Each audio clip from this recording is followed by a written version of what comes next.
নূরের নবী গো আপনি নবী আমার জীবনের জীবন আল্লাহ নবী নূরের নবী গো আপনি নবী আমার জীবনের জীবন আপনি আমার জীবন সাথী অন্ধকার মাহবুবের পাখি আপনি আমার নির্ধনের নিধন আল্লাহ নবী নূরের নবী গো আপনি নবী আমার জীবনের জীবন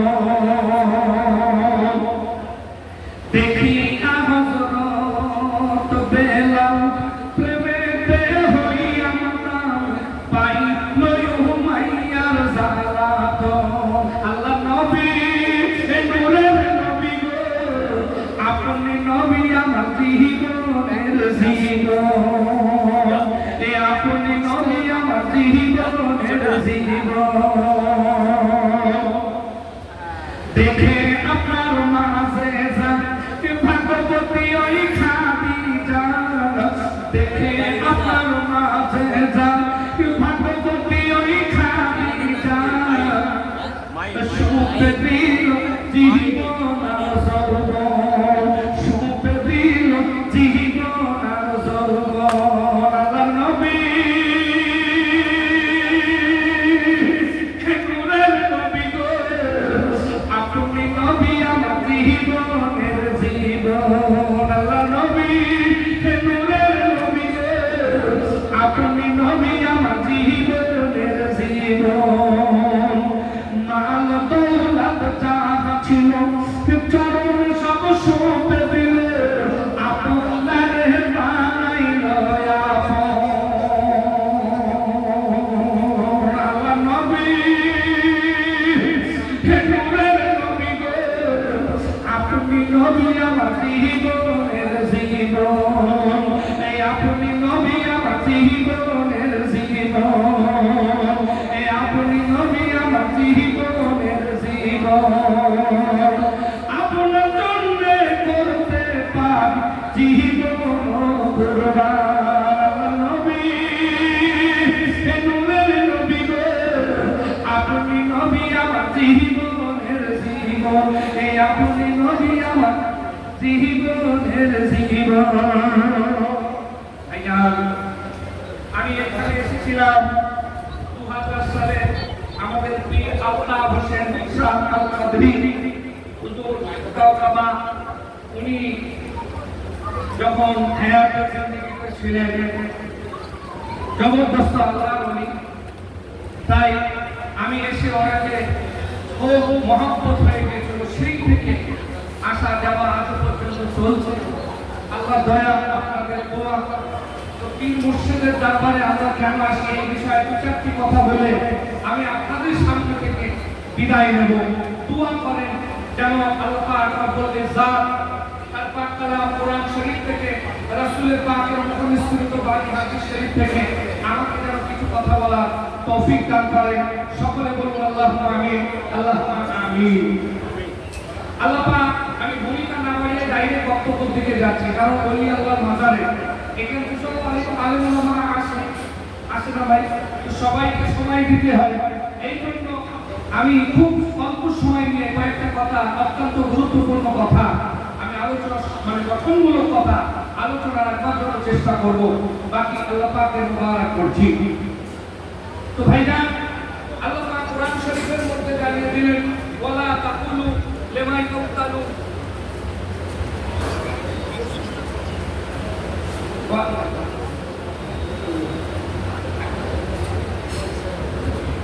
ولا تقولوا لمن يقتل في سبيل الله اموات ولكن لا تشكرون আল্লাহ পাক কোরআন শরীফের মধ্যে জানিয়ে দিলেন যে তোমরা ওদেরকে বলো না মৃত যারা আমি আল্লাহ সুবহানাহু ওয়া তাআলা আমার রাস্তায় যাদের জান জীবন মাল সমস্ত কিছু উৎসর্গ করে দিয়েছে কোরবান করে দিয়েছে ওদেরকে তোমরা বলো না বলা বাল আহিয়াউ ওয়ালাকিন লা তাশকুরুন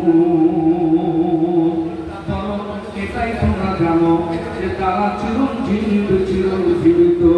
আল্লাহর ওলিরা কোনোদিন মরে না, মরে না, মরে না। বাইরে আল্লাহর ওলিরা যদি মরলাম হতো, আজ কিছু মানুষ বলে মরে গেল, হয়ে গেল, মরার পরে আর কিছু হয় না।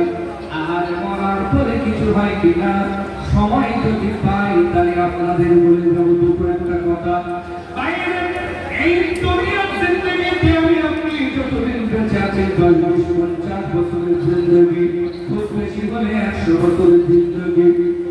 কিন্তু আমার আপনার মৃত্যুর পরে যে জিন্দেগিটা শুরু হবে, কবরের প্রথম রাত থেকে শুরু করে ওটাই হলো জীবনের আমার আপনার পরকালের জিন্দেগি শুরু।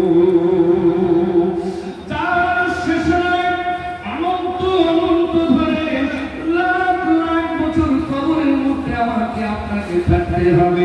ওখান থেকে আল্লাহ রাব্বুল ইজ্জত আমাকে আপনাকে কবর থেকে উঠাবেন। সুম্মা ইলাইনা তুরজাউন। আল্লাহ পাকের দরবারে ময়দানে মাহশরে আল্লাহ পাকের দরবারে হাজিরা দিতে হবে। আমার আপনার জীবনের পাপকে, জীবনের সমস্ত হিসাব নিকাশ আল্লাহ রাব্বুল আলামিন নেবে। বাইনা খেয়াল করে শোনেন, আল্লাহর ওলিরা কোনোদিন মরে না। পৃথিবীর জমিনে কিছু মানুষ মরে মরে যাবে, মরা গরু ঘাস খায়, আছে না নাই? আরে এই মুসলমান টুপি মাথায় দেওয়া মুসলমান, লম্বা জামা গায়ে, মুখে দাড়ি, লম্বা লম্বা দাড়ি, আর তারা কি বলে জানেন? মানুষ মরে গেল, হয়ে গেল, মরা গরু ঘাস খায়। আসলে এই মনুষ্য জাতিকে আল্লাহ রাব্বুল ইজ্জত বলছেন, এমন করে খুব ভালো করে শুনেন, আমি আশরাফুল মাখলুকাতে আখ্যায়িত করলাম। শুধু তাই নয়, এই পৃথিবীতে যত সৃষ্টি আমি করেছি আল্লাহ, সমস্ত সৃষ্টির সেরা হলো মানব জাত। সেই মানব জাতকে গরুর সঙ্গে তুলনা যারা করে, আর তারা কি মানুষের পর্যায়ে পড়ে। এই জন্য আল্লাহ কোরআন শরীফের মধ্যে বলেছে, খেয়াল করে শোনেন, এমন করে আল্লাহ রাব্বুল ইজ্জত বলছে, কাউহুম আদল। মানুষ চতুষ্পদ জন্তুর থেকে নিকৃষ্ট খারাপ। তারা খারাপ, তারা হলো ওই সমস্ত আলিমরা যারা বলে মরে গেল, হয়ে গেল, মরা গরু ঘাস খায়। এরা হলো এমন করে তারা চতুষ্পদ জন্তুর থেকে নিকৃষ্ট খারাপ। বাইরে খেয়াল করে শোনেন, আল্লাহ রাব্বুল ইজ্জত এই পৃথিবীর জমিনে আমার আপনার পীর মুর্শিদদেরকে হায়াতে জিন্দেগিতে এমন করে মাজার শরীফের ভিতরে অক্ষত অবস্থায় রেখেছে। যদি বিশ্বাস না হয়, আসে আমার সঙ্গে চলুন। হাসান রহমাতুল্লাহ আলাইহি, খলিলুর রহমান রহমাতুল্লাহ আলাইহি, আবদুল হোসেন শাহ কাদরি রহমাতুল্লাহ আলাইহি, চলুন আজ সাদাটা ফিরে মাজারটা আমি একটু কোনি, শুধু চাদরটা আলগা করে কিছুটা মাটির নিচে যদি এটা আমার ভাইরা যদি নাকি জায়েজ থাকে, যেহেতু জায়েজ নাই বলে আমি আপনাকে নিয়ে যেতে পারবো না। চাদরটা আলগা করে দেখা যায় আল্লাহর ওলি তসবিহত রূপে মাজারের ভিতরে আছেন। জোরে বলুন না সুবহানাল্লাহ। ভাইয়া, তো আমি আপনাদের কাছ থেকে বিদায় নিলাম। আপনারা আমার বক্তব্যের আগে অনেকবার শুনেছেন, কিন্তু মাঝখানে আমি কয়েক বছর আসতে পারিনি, যার কারণে সব পর লাগছে। তো জানেন আপনারা, হাড়ির ভাব একটা টিপলে বোঝা যায় আমি অহংকার গর্ব যেন না হয়ে যায়। আমি 3-4 ঘন্টা মাহফিল করি, এলমে শরিয়াত, এলমে তরিকাত, এলমে হাকিকাত, এলমে মারিফাত। আর যখন আপনারা আমার ওয়াজ শুনেছেন তখন আমি শরিয়াতের বক্তা ছিলাম। এলমে হাকিকাত কাকে বলে, মারিফাত কাকে বলে, তরিকাত কাকে বলে আমি জানতাম না। আল্লাহ পাকের রহমতে আস্তে আস্তে আস্তে আস্তে আস্তে করে করে এলমে শরিয়াত, এলমে তরিকাত, এলমে হাকিকাত, এলমে মারিফাত এর জ্ঞান আল্লাহ পাক কিছু হলেও আমাকে দান করেছেন। কিন্তু সেইগুলো আলোচনা করতে গেলে একটু সময়ের দরকার। কথা সত্য না মিথ্যা?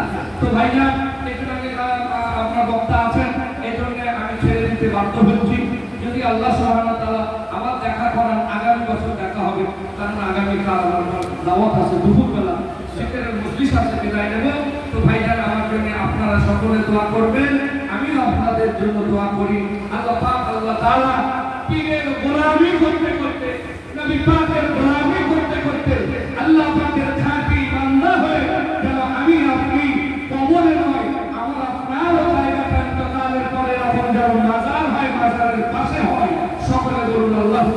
ইনশাআল্লাহ হবে। তার মানে কবর হবে, আমরা কেন বললাম কবর মানে কবরের আর এক নাম গোরস্থানা। কি নাম বললাম? গোরস্থানা। কথা বলে, আর এই গোরস্থানায় কিন্তু ভালো মানুষ থাকে না, সেখানে ভালো মানুষ থাকে, খারাপ মানুষও থাকে, সব রকমের মানুষ থাকে। আর মাজার মানে সেখানে কেবলমাত্র খাস আল্লাহর ওলি বান্দারা থাকে। আর যেখানে রওজা শরীফ সেখানে কেবলমাত্র নবী পাকের রওজা শরীফ থাকে। বলুন তো সুবহানাল্লাহ। আসসালামু আলাইকুম। এক মিনিট এমন কিছু না, এমন করছেন আপনারা যে মানে সব শেষ হয়ে গেল এক মিনিট সময়। তো ভাইজান